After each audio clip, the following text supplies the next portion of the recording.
Bonjour et bienvenue dans ce nouvel épisode de la série Déconfine ton cerveau, dans laquelle les médiateurs du Palais de la Découverte répondent aux questions que vous posez.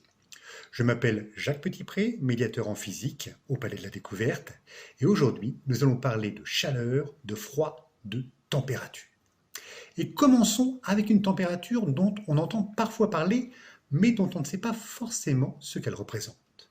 C'est notre première question.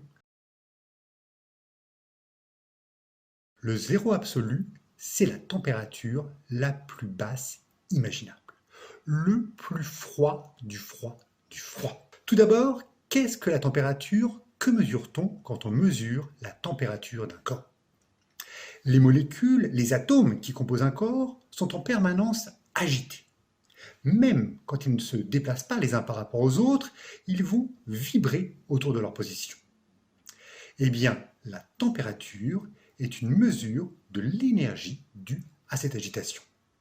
Donc, plus cette agitation est importante, plus la température est élevée. Ainsi, quand on refroidit un corps, quand sa température baisse, c'est que ces molécules bougent de moins en moins vite. Si la température continue à baisser, si les molécules continuent à bouger de moins en moins, elles vont finir par ne plus bouger du tout. Est-il possible de bouger moins que pas du tout? Non. Et c'est pourquoi il y a une température en dessous de laquelle il est impossible de descendre, la température à laquelle plus rien ne bouge, le zéro absolu.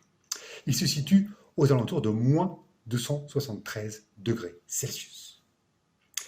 Alors, on a parlé de température, et avant de passer à l'action suivante, je me dois de rappeler ce qu'est la chaleur. Chaleur, température, ce sont deux termes entre lesquels le langage courant ne fait pas trop de différence, alors qu'en physique, ces termes désignent deux notions tout à fait distinctes. On l'a dit, la température est une mesure de l'énergie d'agitation d'un corps. La chaleur, elle, est simplement une façon dont l'énergie peut passer d'un corps à un autre. Chaleur et température désignent donc deux notions tout à fait distinctes, même si bien sûr elles sont liées. Quand un corps reçoit de la chaleur, sa température peut augmenter. Si à l'inverse il donne de la chaleur, sa température peut diminuer. Et j'ai bien dit, quand un corps reçoit ou donne de la chaleur, sa température peut augmenter ou diminuer. Car il peut également se passer autre chose. Quand on chauffe de l'eau, sa température va augmenter bien sûr. Mais si on la chauffe suffisamment, l'eau va se mettre à bouillir. Et cela nous amène à notre deuxième question. J'ai envie de dire, peut-on ne pas faire bouillir de l'eau dans l'espace? Alors, pour répondre à ces questions, on va devoir dire que dans l'espace, ça signifie, pour nous, dans le vide, à une pression nulle ou presque, et à une température incroyablement basse, proche justement du zéro absolu. En effet, le fait que l'eau se mette à bouillir dépend de deux choses. La température de l'eau, bien sûr, mais également la pression de l'air, par exemple, au-dessus de la surface de l'eau.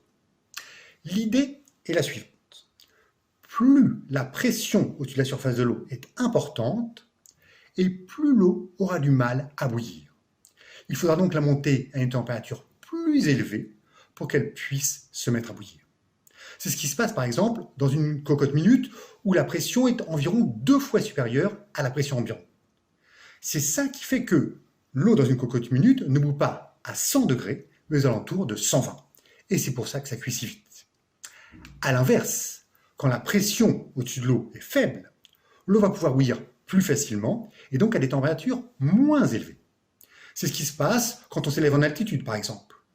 Plus on est haut, et moins on a d'air au-dessus de la tête, si on peut dire, moins la pression est importante.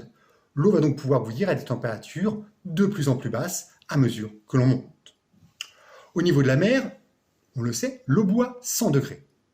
Mais au sommet du Mont Blanc, la pression étant plus basse, l'eau bout aux alentours de 85 degrés. Au sommet de l'Everest, la pression est encore plus basse, l'eau bout à 71 degrés. Dans l'espace, c'est un vide presque absolu. la pression est quasiment nulle, et donc un verre d'eau, comme on a l'habitude d'en boire, devrait se mettre à bouillir instantanément si on le sortait dans l'espace. Sauf que, dans l'espace, il fait, on l'a dit, très froid. Et donc, logiquement, l'eau de notre verre doit se mettre à geler. Pour résumer, dans l'espace, les conditions sont réunies pour que l'eau dans notre verre se mette à bouillir et à geler. Est-ce qu'elle va faire les deux? Oui, mais pas en même temps.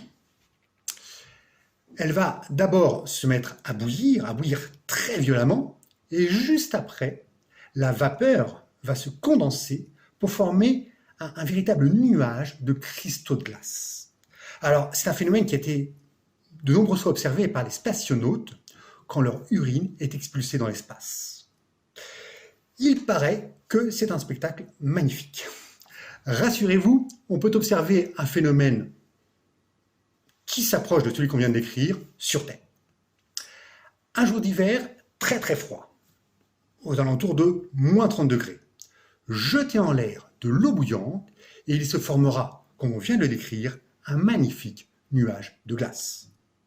Alors, si chez vous, comme chez moi, il ne fait pas moins 30 degrés l'hiver, on trouve de très belles vidéos de ce phénomène sur le site sur lequel nous sommes en ce moment. Sur ce, merci beaucoup pour votre attention, bonne fin de journée à vous et à très bientôt.